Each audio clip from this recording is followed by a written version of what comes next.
nosso maior problema na hora de aprender está totalmente relacionado com nós mesmos. Porque o que acontece? A gente acredita veementemente que só o que a gente vê é o que existe. E aí tá o problema, porque isso faz com que a gente trave, com que a gente não tenha outras perspectivas no mundo. E o mundo, como a gente sabe, ele é muito diferente do que a gente imagina. Eu me chamo Natália e eu vou te levar a ter uma vida com muito mais clareza. Pensar que existem outras percepções além da nossa gera um incômodo tão grande porque a gente gosta de acreditar que o que a gente tá vendo ali, o que a gente acha é o certo. Só que isso torna a gente mentalmente limitado. A gente acaba não acreditando ou não aceitando que existem respostas diferentes ou perspectivas diferentes para um mesmo problema. Por exemplo, aquela imagem do 6 e do 9, vou botar aqui. Dependendo de onde tu tá vendo, é um 6, dependendo de onde tu tá vendo, é um 9. Isso não significa que uma pessoa tá certa e uma tá errada, mas elas têm perspectivas diferentes. Tem um exemplo muito legal que é do mito da caverna de Platão, onde os prisioneiros eles passaram basicamente a vida inteira deles dentro de uma caverna olhando as sombras.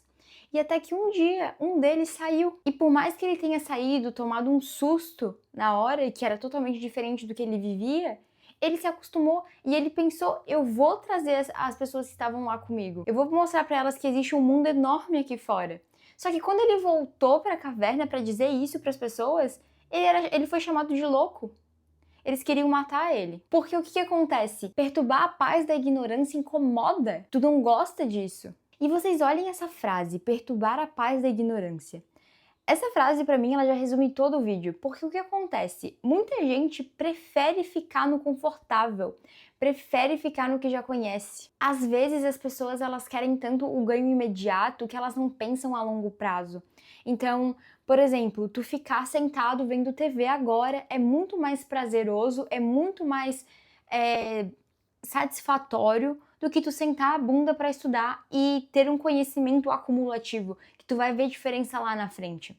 Então, se tu vai lá, ao invés de tu estudar para tua área, se especializar um pouquinho mais em alguma coisa, se atualizar na tua área, ou talvez até mesmo procurar outras áreas para tu estudar. Porque tem uma coisa muito interessante que Charlie Munger fala pra gente, eu tô estudando bastante sobre ele, eu tô fissurada nesse homem.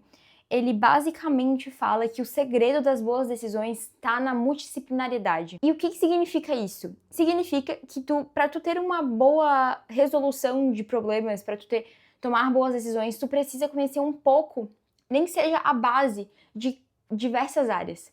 Porque tu não pode usar um mesmo modelo mental para resolver todos os problemas.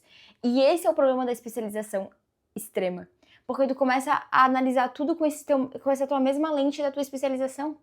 E tu não vai conseguir resolver de forma assertiva isso. E por isso que é tão bom tu poder estudar diversas áreas. Então, basicamente, o que acontece quando tu olha só com uma única lente ou com pouquíssimas lentes, tu toma uma decisão, tu tem uma análise limitada da tua vida, porque o teu cérebro tá limitado. Só que ao invés de tu construir, tu tá trocando a construção pelo conforto imediato. Tu tá trocando tu começar a fazer as coisas por tu ficar sentado lá vendo TV. E assim, eu não tô falando que ver TV é errado, que ver um filme é errado. Vocês não me entendem mal. Eu tô dizendo que tu precisa ter um equilíbrio entre tudo isso. É muito importante tu ter momentos de prazer, sim, com certeza. Mas se tu só tem momentos de prazer, como que tu vai viver eles da forma correta? Tu vai realmente apreciar eles se é uma coisa muito ordinária na tua vida, muito banal, muito comum. Porque assim, o imediatismo, ele destrói a visão a longo prazo. Eu vou dar um exemplo sobre uma visão que a gente vai falar um pouquinho mais depois no vídeo, mas quando a gente quer ter um corpo dos sonhos, a gente tem que ir na academia, a gente tem que fazer dieta, e aí chega um belo dia, a gente tá lá e a gente olha uma barra de chocolate na nossa frente. Cara, começa a ficar difícil a coisa, porque tu quer muito comer aquela barra, porque o que acontece? Aquela barra vai te dar um prazer instantâneo do açúcar que tu vai ficar enlouquecido. Então, o teu pensamento de primeira ordem, o que significa esse pensamento? Esse pensamento superficial, rápido, que vai te dar uma resposta agora, nesse momento, ele vai dizer pra ti, come. Come porque tu vai ter um prazer, tu vai se sentir bem. Só que tu vai se sentir bem, sim, na hora que tu estiver comendo. E depois? E aí entra o pensamento de segunda ordem. E depois? Agora tu tem que pensar, entender que se tu comer essa barra de chocolate agora, depois tu vai estar bem pra tu ir treinar? Depois tu vai se sentir feliz de tu estar ficando mais longe do teu objetivo ao invés de mais perto? Será que isso faz sentido realmente comer aquela barra? Porque tu tá basicamente reforçando um hábito ruim. Tu tá piorando a tua disciplina. Então é isso que tu tem que começar a perceber. Talvez aquilo seja bom agora, mas e depois? A gente vai falar um pouquinho mais depois sobre isso, mas isso é um tema muito importante que eu acho que muda a nossa capacidade de visualizar os nossos objetivos. E eu quero que vocês enxerguem uma coisa. Vocês estão vendo que esses exemplos que eu dei, talvez eles não sejam muito grandes. Talvez isso não impacte totalmente na tua vida agora. Só que tem uma frase que eu vi esses tempos num livro que eu tô lendo que ela me chamou muita atenção. Que é basicamente assim, ó. Basta um pequeno vazamento para afundar um navio. E é exatamente isso que eu quero mostrar para vocês. Por mais que essa tua pequena... Porque se tu for parar pra pensar, analisar, num período de 6 meses, tu comer uma barra de chocolate, tá, não vai fazer tanta diferença. Só que quando tu pensa em exceções, abrir uma exceção aqui, abrir uma exceção ali, abrir uma exceção lá, isso tudo vai se acumulando e vai gerar um resultado. Não importa, cada atitude que tu tem vai gerar diversas outras consequências.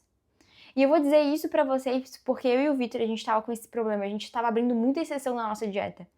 Então assim, ó, por mais que tu falhar, é só uma exceção, é só um dia, só que se isso acontece repetidamente, não é mais uma exceção.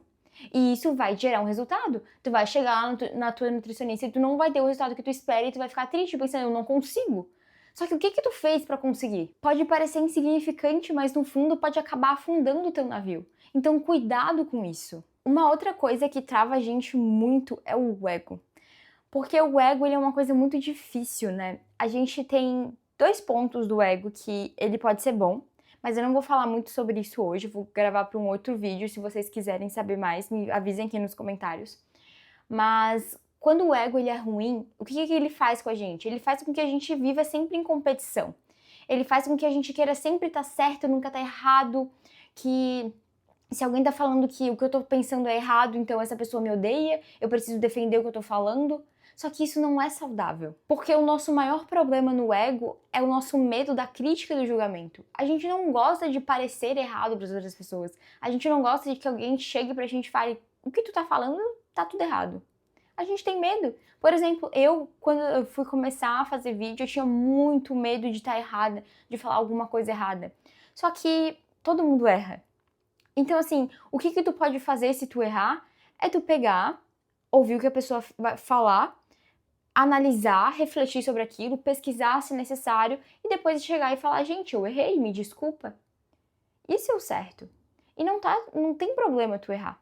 Só que o nosso cérebro, a gente não gosta disso. Então, se alguém fala alguma coisa que mostra pra gente que a gente tá errado, ao invés de a gente tentar fazer isso que eu falei de analisar, verificar se tá certo, refletir sobre esse pensamento, a gente cria um escudo. E nesse escudo a gente busca milhares de justificativas para dizer que a gente tá certo, que a nossa ideia tá certa, mesmo que não esteja.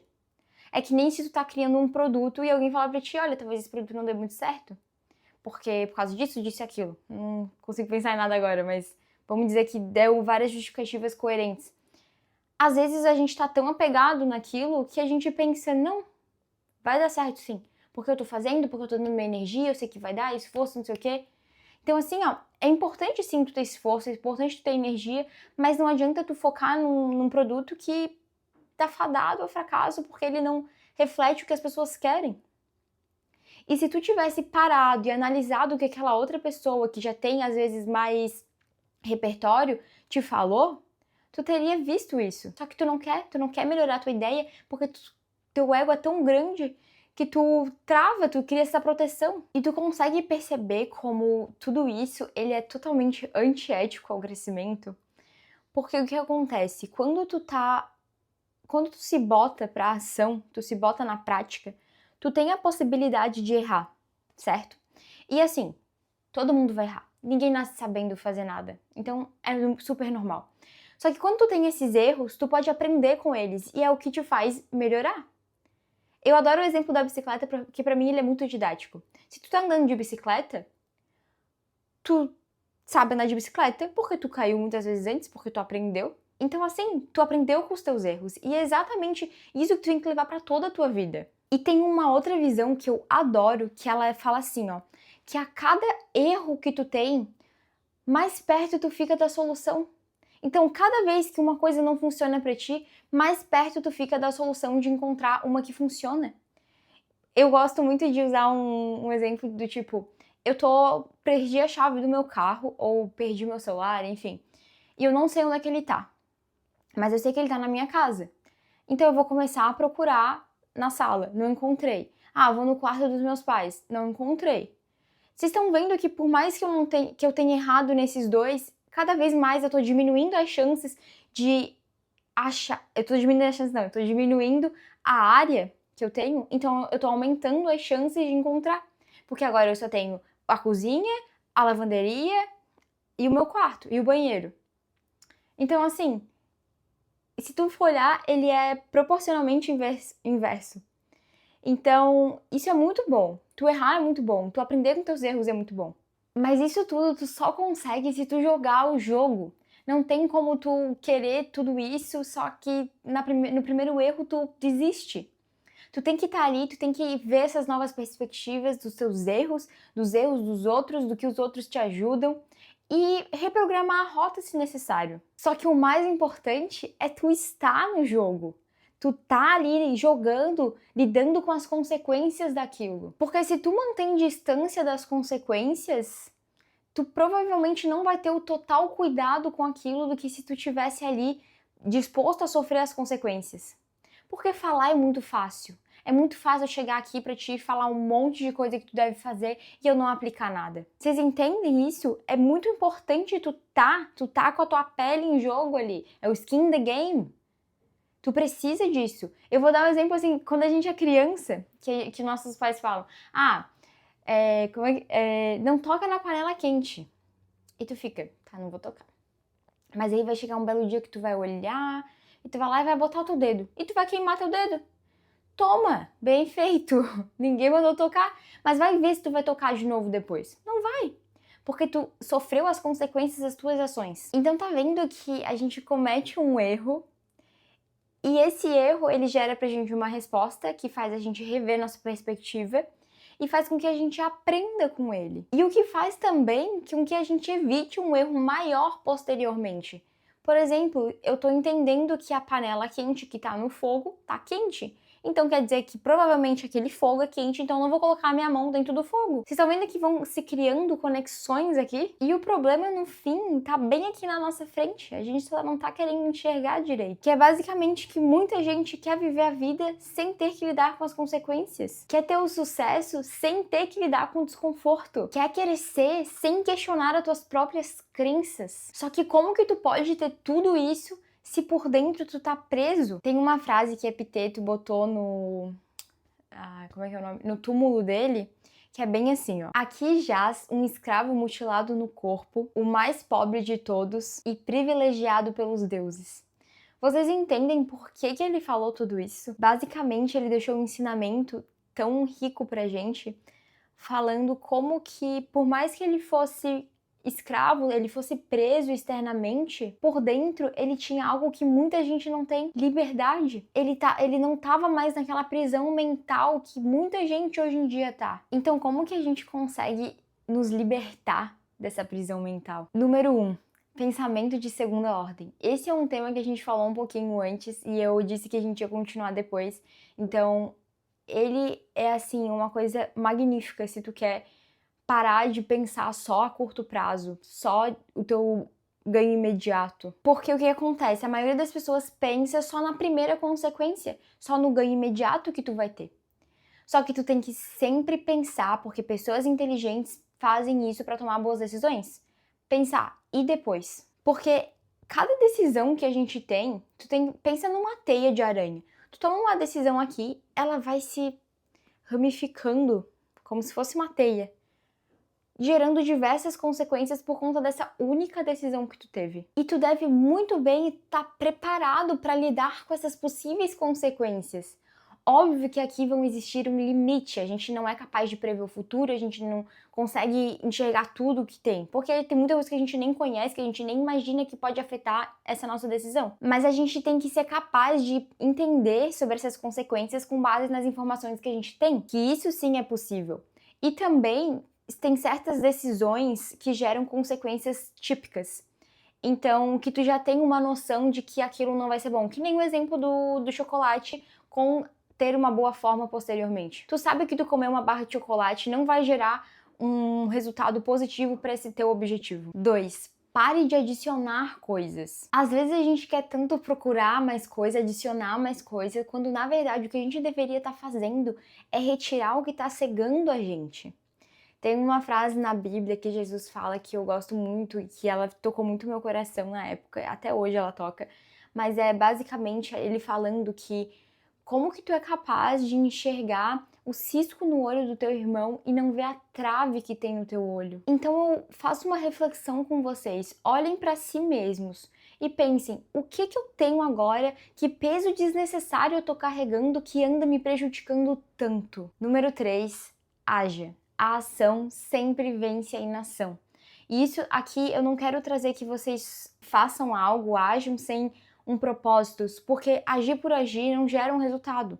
Tu tem que ter um propósito por trás daquilo, porque obviamente a gente aprende mais fazendo, tendo a prática do que lendo, mas isso não interfere que tu não leia também. Tu precisa juntar os dois, porque é muito importante. Só que tu precisa da prática. Tu não pode só ler. É que nem quando tu aprendeu a dirigir. Quando tu foi aprender a dirigir, tu não aprendeu a dirigir porque tu foi lá e leu como o motor funciona, como que gira ali, não sei o que, nananã. Não. Tu sentou no carro, treinou, errou várias vezes e aí tu foi começando a aprender, foi começando a perder o medo, foi começando a entender como que funciona, quando que eu tenho que trocar marcha, quando que eu não tenho. Então tu errou várias vezes e tu se ajustou para conseguir melhorar naquilo. Portanto, se tu quer parar de se sentir escravo da tua própria mente, tu tem que começar primeiro entendendo que existe um mundo de coisas que tu não sabe.